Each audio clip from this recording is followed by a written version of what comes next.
नमस्कार साथियों, कैसे हैं आप सभी। मैं राहुल सारस्वत आप सभी का संस्कृत स्पेस के इस पटल पर स्वागत करता हूं, अभिनंदन करता हूं।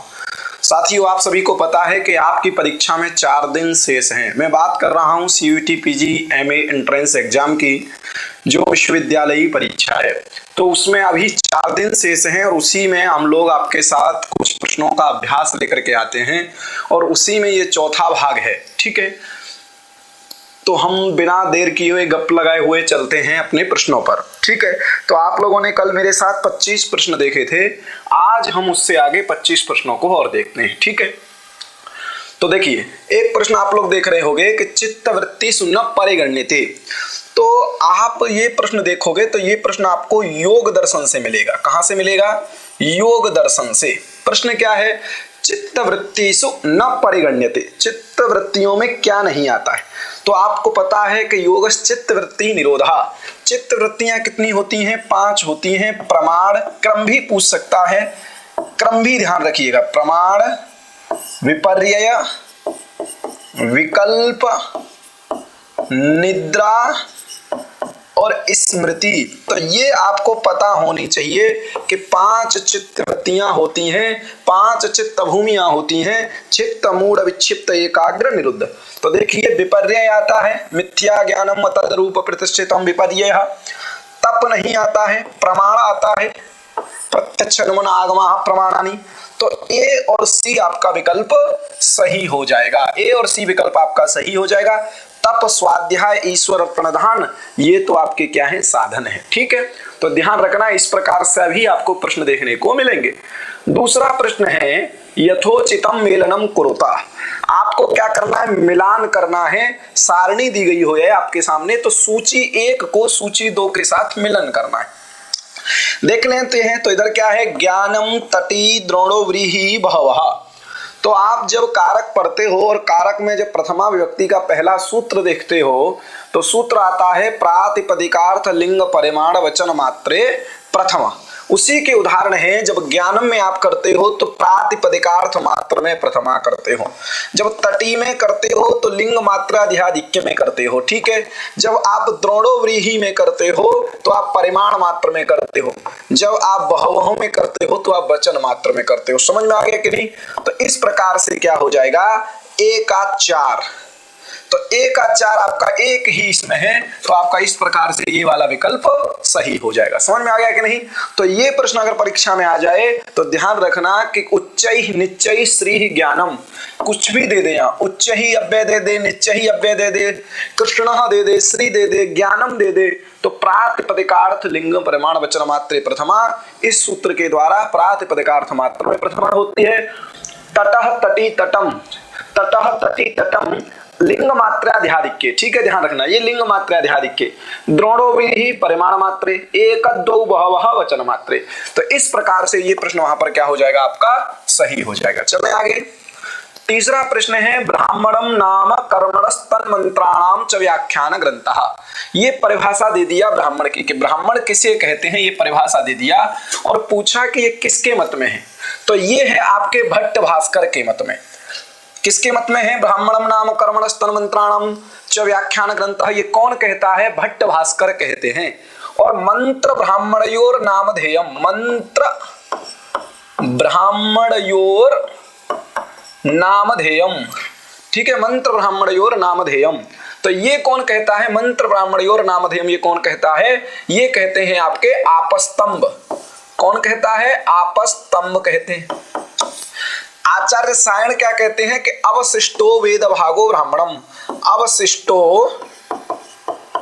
वेद भागो ब्राह्मणः, अवशिष्टो वेद भागो ब्राह्मणः, शेषो ब्राह्मण शब्द है, ये जैमिनी कहते हैं। इस प्रकार से आपको पता होना चाहिए। जैसे नैरुक्त्यम यत्र मंत्रस्य विनियोगः प्रयोजनम प्रतिष्ठानम विधिश्चैव ब्राह्मणम तदिहोच्यते, ये वाचस्पति मिश्र मानते हैं। जो सावर भाष्य है उसमें 10 लक्षण बताए गए हैं। ठीक है ना? तो ध्यान रखना, यहाँ पर आपका भट्ट भास्कर सही हो जाएगा। सायण के अनुसार पता चल गया। दुर्गाचार्य यहाँ पर कुछ नहीं है, ये निरुक्त पर टीका लिखे हैं ऋज्वर्था। चलें आगे देखिए, अधस्तनेषु विकृति पाठान यथाक्रमम योजयत। विकृति पाठ क्या होते हैं कि वेद के संरक्षण के उपाय, वेद के संरक्षण के उपाय होते हैं विकृति पाठ। विकृति पाठ आपके 8 होते हैं। कौन कौन से होते हैं, क्रम ध्यान रखना, जटा, माला, शिखा, रेखा, ध्वजो, दंडो, रथो, घनः। इस प्रकार से आपके क्या होते हैं, ये विकृति पाठ होते हैं। ठीक है, अष्टौ विकृतः प्रोक्ता क्रम पूर्वा महर्षि भी। तो ये 8 आपके विकृति पाठ होते हैं। तो यहाँ क्रम पूछा है, तो पहले जटा, फिर माला, फिर शिखा, फिर रेखा, सीधा क्रम दिया है ABCD। और 3 होते हैं प्रकृति पाठ। पूछ ले विकृति पाठ तो पूछता ही है, अगर पूछ ले प्रकृति पाठ कितने होते हैं तो 3 होते हैं। एक होता है संहिता पाठ, एक होता है क्रम पाठ, और एक होता है पद पाठ। और इसमें सबसे कठिन होता है घन पाठ, सबसे बड़ा होता है घन पाठ। समझ में आ गया कि नहीं? तो जटा, माला, शिखा, रेखा, ध्वजो, दंडो, रथो, घनः, अष्टौ विकृतः प्रोक्ता क्रम पूर्वा महर्षि भी। प्रकृति पाठ 3 होते हैं। टोटल पूछा जाए कि विकृति और प्रकृति कितने होते हैं तो टोटल 11 होते हैं। क्लियर हो गया? चलें आगे। चलिए, अब प्रश्न आता है आपका कि निम्नलिखितेषु शब्द प्रादुर्भावस्य उदाहरणम अस्ति। तो जब आप अव्ययी भाव समास पढ़ते हैं, क्या पढ़ते हैं, अव्ययी भाव समास जब पढ़ेंगे तो सूत्र आएगा अव्ययम विभक्ति समीप समृद्धि विद्यर्था भावात्या शब्द प्रादुर्भाव पश्चात अनुपूर्व योग पद्य सादृश्य संपत्ति साकल्यांत वचनेषु। इस सूत्र से जो अव्ययी भाव समास करेंगे तो वहां पर शब्द प्रादुर्भाव एक अर्थ है। तो इतिहरि इसका उदाहरण है। ठीक है, हरि शब्दस्य प्रकाशः इतिहरि, तो इसका उदाहरण है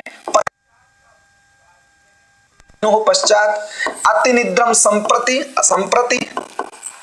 ठीक है, अनुरूपम, जो यथा के 4 अर्थ होते हैं, क्या होता है, वीप्सा, योग्यता, पदार्थानवृत्ति, पदार्थानतिवृत्ति और सादृश्य। तो रूपस्य योग्यम अनुरूपम, ये यथा का जो दूसरा अर्थ है उसमें से होता है। प्रश्न आपका परीक्षा में ये भी पूछा जा सकता है कि ये बताइए यथा के कितने अर्थ होते हैं, तो वीप्सा, योग्यता, पदार्थान, अनतिवृत्ति और सादृश्य। तो इसका सही आंसर हो जाएगा इतिहरि। ठीक है, इसका क्या आंसर हो जाएगा, इतिहरि। चलते हैं आगे। अगला प्रश्न है आपका 6वां कि अधस्तनेषु रामायण आश्रिते महाकाव्ये स्तः। रामायण आश्रित महाकाव्य देखना है। सेतुबंध के लेखक कौन है, प्रवरसेन है, ये आपको पता है। और सेतुबंध से ही पता चल रहा है कि ये रामायण से लिखा गया है। तो ए सही हो गया। ये तो कभी सही नहीं होगा, ये भी कभी सही नहीं होगा। किरातार्जुनीयम जो है, इसमें अर्जुन नाम आ गया तो आपको पता चल गया कि ये तो महाभारत का पात्र है, तो ये महाभारत आश्रित है। तो बी कभी नहीं होगा। चलो हटाइए। भट्टी काव्य को रावण वध भी कहा जाता है, तो ये भी रामायण आश्रित हो जाएगा। नैषधीय चरितम जो है ये महाभारत से लिया गया है, महाभारत के नल दमयंती कथा। ठीक है, तो ध्यान रखना आप ए और सी, तो ये तीसरा विकल्प इसका सही हो जाएगा। इस प्रश्न से आपको ये सीखना है कि रामायण आश्रित रूपक महाकाव्य चंपू, इसी प्रकार महाभारत आश्रित रूपक महाकाव्य चंपू, इनको तैयार कर लेना। ठीक है, चलिए। यथोचितम मेलनम कुरुता। अब देखिए, काव्य शास्त्र की इतनी संप्रदाय हैं, यहाँ उनके प्रवर्तक आचार्य हैं, तो आपको मिलाना है। तो आपको पता होना चाहिए कि सबसे पहले कौन सी संप्रदाय थी, रस संप्रदाय। इसके प्रवर्तक कौन थे, भरत। उसके बाद आती थी अलंकार संप्रदाय। अलंकार संप्रदाय के प्रवर्तक कौन है, भामह, काव्य अलंकार। ठीक है, इस 6 परिच्छेद। इसके बाद आती थी आपकी रीति संप्रदाय, जिसको गुण संप्रदाय भी कहा जाता है। काव्यम ग्राह्यम अलंकारात रीतिरात्मा तो काव्यस्य वामन। उसके बाद आती थी ध्वनि, ध्वनि के हैं आनंदवर्धन, ये आपको पता होना चाहिए। उसके बाद आती है वक्रोक्ति, वक्रोक्ति काव्य जीवितम 4 उन्मेष इसके हैं कुंतक। उसके बाद आती है लास्ट में 11वीं शताब्दी में औचित्य संप्रदाय, जिसके आचार्य हैं क्षेमेंद्र। इस प्रकार से काव्य शास्त्र की 6 परंपराएं हैं। तो रस संप्रदाय लगा दोगे भरत, रीति संप्रदाय वामन, अलंकार संप्रदाय भामन, ध्वनि संप्रदाय आनंदवर्धन। इस प्रकार से देखोगे तो रस संप्रदाय का आंसर हो जाएगा 3, ए का 3, रीति 4, बी का 4, सी का एक पहला ऑप्शन इसका सही हो जाएगा। तो मेरा कहने का मतलब ये है कि काव्य शास्त्र की जो 6 परंपराएं हैं उन 6 परंपराओं को आप लोग अपने दिमाग में रखिएगा। ठीक है, 6 परंपराओं को आप अपने दिमाग में रखिएगा। चलें आगे। फिर है अधोलिखित मुहूर्त चिंतामणि ग्रंथ से कर्ता कहा। मुहूर्त चिंतामणि है और मुहूर्त चिंतामणि के ग्रंथ के लेखक पूछ लिया तो रामदैवज्ञ कौन है? ये सीधा फैक्चुअल क्वेश्चन बनेगा कि मुहूर्त चिंतामणि के लेखक कौन है। जैसे लीलावती के पूछ लेता है भट्ट भास्कर, उसी प्रकार इसके भी ध्यान रखना है। अब पूछा है कि व्यक्ता व्यक्तयोः स्वरूपम किम, व्यक्ता व्यक्तयोः स्वरूपम किम। तो बात ये कहां से प्रश्न है? तो ये प्रश्न है सांख्य कारिका से। ये प्रश्न कहां से आता है? सांख्य कारिका से आता है। सांख्य कारिका की 11वीं कारिका जब आप देखोगे तो लिखा है त्रिगुणम अविवेकी सामान्य चेतनम प्रसवधर्मी। ठीक है, त्रिगुणम अविवेकी सामान्य चेतनम, ये इस प्रकार से वहां पर जब मिलेगा विषय भी वहां पर आ जाएगा, प्रसवधर्मी भी आ जाएगा। त्रिगुणम अविवेक विषय सामान्य चेतन प्रसवधर्मी। ठीक है, व्यक्ता व्यक्त के हैं तद विपरीत तथा च पुमान। तो ये 11वीं कारिका आपको देखने को वहां पर मिल जाएगी। ठीक है, त्रिगुणम अविवेकी विषयम सामान्य चेतनम प्रसमधर्मी। तो इस प्रकार से ये कुछ गुण हैं जो व्यक्त और अव्यक्त, तो आपको 10वीं कारिका भी देख लेनी चाहिए। 10वीं कारिका में भी बताया गया है व्यक्त और अव्यक्त का स्वरूप, उसके बाद व्यक्त अव्यक्त और उससे विपरीत क्या हो जाएगा? पुमान, मतार्थ ज्ञ, जो सांख्य में पुरुष है वो हो जाएगा। तो आप 10वीं 11वीं कारिका भी देख लीजिएगा। वैसे तो उसकी कुछ कारिकाएं जो इंपोर्टेंट हैं वो आप लोग पाठ्यक्रम के हिसाब से महत्वपूर्ण देख सकते हो, लेकिन ये प्रश्न जो आया है वो 11वीं कारिका से आया है। वहां पर शून्य किसी का धर्म नहीं होता है, शून्य किसी का स्वरूप नहीं होता है। तो आप लोग इसको भी अच्छे से देख लेना। ठीक है, कोई दिक्कत नहीं है। त्रिगुणम अविवेकी विषय सामान्य चेतन प्रसवधर्मी, ये ध्यान रखना। ठीक है, व्यक्तम तथा प्रधानम तद विपरीत तथा सपमान, ये देख लीजिएगा। तो इस हिसाब से आपका क्या हो जाएगा? नास्ति पूछा है तो शून्य यहां पर सही हो जाएगा। चलें आगे। तो ये बात आप लोग क्लियर कर लीजिए। ठीक है, चलिए अब आता है वर्तमान कालार्थकस्य अक्ता प्रत्ययस्य प्रयोगः अस्ति। स्क्रीन आपको दिखनी चाहिए। ठीक है, तो सूत्र है अक्तस्य वर्तमाने, ये कारक का सूत्र है और इसके माध्यम से क्या होता है? षष्ठी होती है। ठीक है, तो ये कहता है कर्ता अर्थ में जो वर्तमान अक्ता प्रत्यय उसके में षष्ठी हो जाएगी। तो राज्ञाम बुद्ध इसका उदाहरण है, ये वहीं पर आपको मूल में मिल जाएगा। राज्ञाम बद्धा मतो पूजितो वा। ठीक है, ध्यान रखना। शरीर भाजाम भवदीय दर्शनम यनक्ति कालत्रतयेपि योग्यताम, ये कहाँ की पंक्ति है? तो शिशुपाल वध की पंक्ति है। ये शिशुपाल वध की पंक्ति बहुत फेमस पंक्ति है। ठीक है ना, शरीर भाजाम भवदीय दर्शनम यनक्ति कालत्रतयेपि योग्यताम, ये ध्यान रखना, शिशुपाल वध की पंक्ति है ये। आगे चलते हैं। यास्त्यद्य शकुंतलेति हृदयं संस्पष्ट उत्कंठया, ये यहाँ पे शार्दूल विक्रीडित छंद है, ये भी फेमस है। चौथा अंक है पूरा कालिदास की कृतियों में। अभिज्ञान शाकुंतलम जो अंतिम कृति है कालिदास की, और उसमें भी चौथा अंक। ठीक है, अष्टादश पुराणेषु न गण्यते, ये भी फेमस है। आपको पता है कि विष्णु पुराण भी होता है, कूर्म पुराण भी होता है, ब्रह्म पुराण भी होता है। नृसिंह पुराण महापुराण नहीं है, उपपुराण है। ठीक है, अष्टादश महापुराण ही कहे जाते हैं, तो ध्यान रखना है। इस प्रकार से आपको उपपुराण और महापुराण भी देख लेने हैं। आगे चलते। वाल्मीकि रामायण सुंदर कांडे सर्ग संख्या अस्ति, तो आपको पता होना चाहिए कि सर्ग संख्या जब तक आपको नहीं पता होगी तब तक ध्यान रखना कुछ नहीं होगा। ठीक है, तो आपको जब तक सर्ग संख्या नहीं पता होगी तब तक कुछ नहीं होगा। ठीक है, तो ध्यान रखना 77, 119, 75, 67, 68, उसके बाद आपका आता है 128 और 111। इस प्रकार से सर्ग संख्या आपको रटी होनी चाहिए। तो ये आपके 68 सर्ग हैं सुंदर कांड में। 77, 119, 75, 67, 68, 128, 111। तो ध्यान रखिएगा, ये बिल्कुल ध्यान रखिएगा कि किस अध्याय में, मतलब किस कांड में कितने सर्ग हैं। मैं आपको सिर्फ बता दे रहा हूं कि कितना आपको ध्यान रखना है। उसके बाद आता है अथर्ववेदेन संबद्धम, तो पारस्कर ग्रह्य सूत्र यजुर्वेद का ग्रह्य सूत्र है। यजुर्वेद का श्रौत सूत्र ग्रह्य सूत्र है ये। प्रश्नोपनिषद बिल्कुल सही है, इसका भी सही होना चाहिए, क्योंकि अथर्ववेद के तीन उपनिषद है, प्रश्नोपनिषद, मुंडकोपनिषद और मांडुक्य। छांदोग्य और केन सामवेद के हैं 2 उपनिषद। तो ये मुंडक आ गया, तो बी और डी ये विकल्प आपका सही हो जाएगा। इस प्रश्न से सीखना है आपको कि आपको हर वेद के उपनिषद, आरण्यक, ब्राह्मण, चारों कल्पसूत्र, ये शाखा, ये सब पता होनी चाहिए। पतंजलि क्या मानते हैं, चारणव्यूह के अनुसार क्या है, आपको पता होनी चाहिए। यहां पर भी पूछ लिया है कि व्यक्तम अस्ति, व्यक्त पूछ रहा है कि व्यक्त क्या है। तो व्यक्त जब आपसे पूछ लेगा तो आपको कार्य का ध्यान आती है, हे तुमत नित्यम व्यापी सक्रियम अनेकम आश्रितम लिंगम। इस प्रकार से आप जब देखोगे व्यक्त पूछ लेगा तो हे तुमत नित्यम व्यापी सक्रियम अनेकम आश्रितम लिंगम, ठीक है, ये पता चलेगा आपको। सी पता चलेगा आपको, सी पता चलेगा, हे तुमत नित्यम व्यापी सक्रियम अनेकम आश्रितम लिंगम। इस प्रकार से जब आप इस प्रश्न को देखेंगे, उस कारिका शायद 10वीं कारिका है। कौन सी कारिका है ये, आपकी 10वीं कारिका है। तो सी है और डी है, ये आपको पता है। तो मत नित्यम व्यापी, तो अनित्य होता है, नित्य तो होगा ही नहीं, ये भी नहीं, आश्रितम होता है। तो हे तुम नित्यम व्यापी सक्रिय अनेकम आश्रितम लिंगम परतंत्रम सावयवम, ठीक है। तो इस प्रकार से तद व्यक्तम व्यक्तम तद विपरीतम अव्यक्तम, तो ये आपको पता होना चाहिए। सी और डी विकल्प यहाँ पर आपका क्या हो जाएगा, सही हो जाएगा, ठीक है। सी और डी विकल्प आपका क्या हो जाएगा, सही हो जाएगा। सावयवम परतंत्रम व्यक्तम तद विपरीतम अव्यक्तम, इस प्रकार से क्या है, ये आपको सी और डी विकल्प वहां पर मिल जाएंगे, ठीक है। चलते हैं आगे, सी और डी विकल्प आपको सही कर लेना है। समुचितम योजयत, ये प्रश्न भी कुछ नहीं है।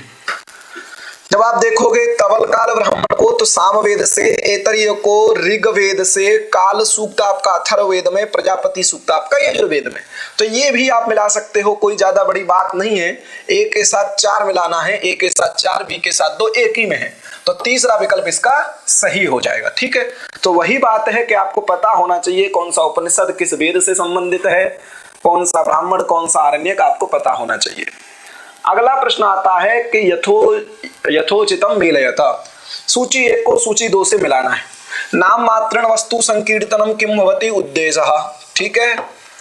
असाधारण धर्मवचनम लक्षणम, लक्षितस्य लक्षणम उपपद्यते न वा इति विचारः परीक्षा, नाम जात्यादि योजना विहीनम ज्ञानम निर्विकल्पकम ज्ञानम, तो ये बात आपको पता होनी चाहिए। तो 1 को हो जाएगा 4, तो ये भी आपका इसी में है, बी का 3, ठीक है। तो ध्यान रखना, ठीक है, ये प्रश्न आप लोग तैयार कर लीजिएगा। फिर मिलाना है आपको, तो समुचितम मेल है तो फिर मिलाना है। तो श्रृंगार को आप किस में रखोगे, रति में रखोगे। बीभत्स को आप विस्मय में रखोगे, बीभत्स नहीं, आपको हास्य को हास्य में रखिए, अद्भुत को विस्मय रखिए, बीभत्स को जुगुप्सा में रखिए। तो ए को मिलाएंगे 4 से, ए को 4 यहां मिलेगा, ए को 4 यहां मिलेगा, ध्यान रखना आप, ठीक है। उसके बाद आपको क्या हो जाएगा, बीभत्स, तो बीभत्स का क्या है, 3 होना चाहिए, तो बी का 3 कहां मिलेगा, तो ध्यान रखिएगा। क्लियर हो गया कि नहीं, एक बार फिर से देख लीजिए, ये आपको पता होना चाहिए। ये आपके टॉपिक लगा है, नाट्य तत्व लगे हैं, रस निष्पत्ति लगी है, तो ध्यान रखना। श्रृंगार को मिला दो रति से, बीभत्स को मिला दो जुगुप्सा से, अद्भुत मतलब होता है विस्मय, हास्य मतलब होता है हास, तो ये बात पता होना चाहिए, ठीक है। इस प्रकार से इस प्रश्न का पहला ऑप्शन सही हो जाएगा। अगला प्रश्न क्या है, फिर आपको मिलान करना है। अब क्या है कि इधर कुछ विषय वस्तु है और उधर कहां मिलता है, उसका उपजीव्य है, ये आपको देखना है। तो देखिए, अहिल्या शाप विमोचन कहां होता है, तो रामायण के बालकांड में, अरण्य वन पर्व नहीं, रामायण का बालकांड नीचे दिया है, ठीक है। सबरी वृत्तांत कहां मिलेगा, तो रामायण का अरण्य कांड। दमयंती कथा वर्णिता अस्ति, दमयंती कथा जो वर्णित है वो आपके महाभारत के आदि पर्व में। शकुंतला आप नहीं देखो, ए का आपको ऑप्शन में देखिए, ए का आपको कहां मिलेगा 4, तो ए का आपको कहां मिल गया है 4 मिल जाएगा, समझ में आ गया कि नहीं। अब ये देखोगे शकुंतलोपाख्यान, ये आपका इसमें मिल जाएगा, सही तो है, ठीक है। डी का 3 होना चाहिए, तो महाभारत का आदि पर्व है, ठीक है। शकुंतलो आप उपाख्यान जो है महाभारत के आदि पर्व है। देखिए, अहिल्या शाप विमोचन कहां मिलेगा, तो ए का 4, सवरी वृत्तांत है अरण्य कांड में। दमयंती कथा जो है वो नलोपाख्यान में मिलती है, जो वन पर्व में मिलता है। शकुंतलोपाख्यान आदि पर्व में मिलता है, ये प्रसिद्ध बात है, ठीक है।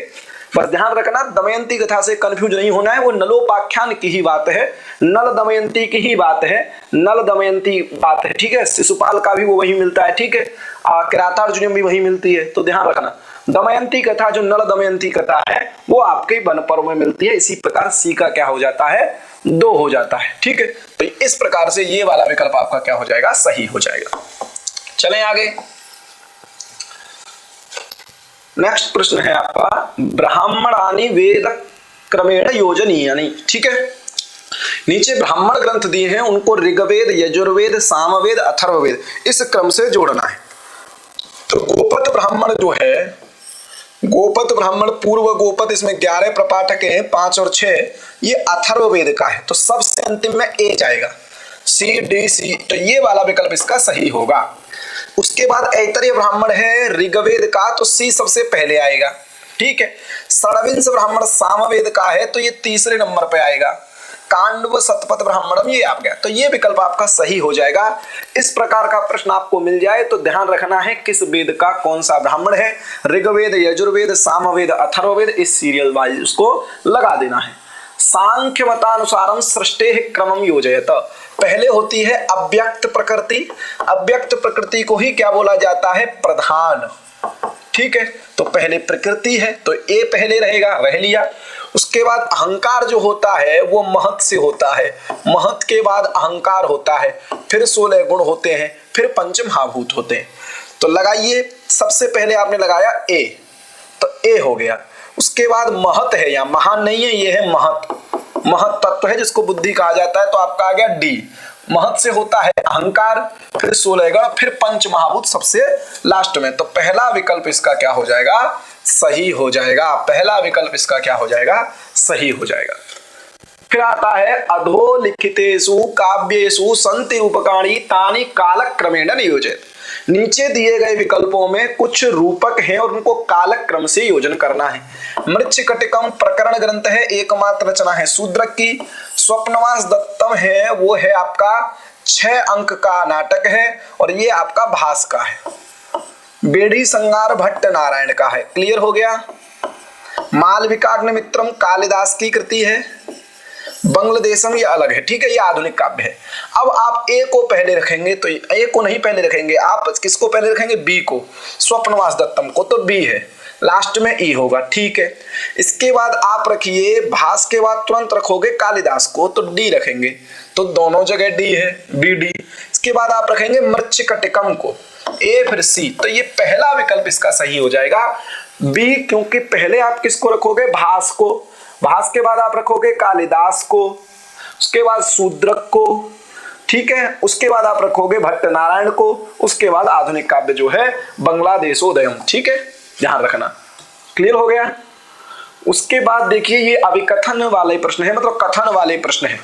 अधोलिखिते कथने पठित्वा समुचितम उत्तरम चिनुता। चार्वाकस्तु कथयन्ति, चार्वाक क्या मानते हैं कि तत्र पृथिव्यादीनि भूतानि चत्वारि तत्वानि, आकाश को नहीं मानते हैं, इसलिए पंच महाभूतों में से ये पृथ्वी जल तेज वायु 4 मानते हैं, तो ये कथन 1 सही हो जाएगा। कथन 2 क्या कहता है, वैशेषिकः उपमानम प्रमाणम वदन्ति, नहीं, वैशेषिक 2 ही प्रमाण मानते हैं, एक प्रत्यक्ष दूसरा अनुमान, ऐसे ही जैन ऐसे ही बौद्ध, तो दूसरा कथन गलत हो जाएगा। प्रथम कथनम सत्यम किंतु द्वितीयम असत्यम, ये वाला ऑप्शन आपका सही हो जाएगा। तो इस प्रकार के प्रश्न परीक्षा में आए तो घबराना नहीं है, बस शांति से पढ़ना है। एक प्रश्न में 2 प्रश्न हो जाते हैं और कुछ नहीं है। अधोलिखिते कथने पठित्वा समुचितम उत्तरम चिन्हित्वा, यहाँ पर भी कथन 2 है। एक विभक्ति चा पूर्व निपाते, ये सूत्र है।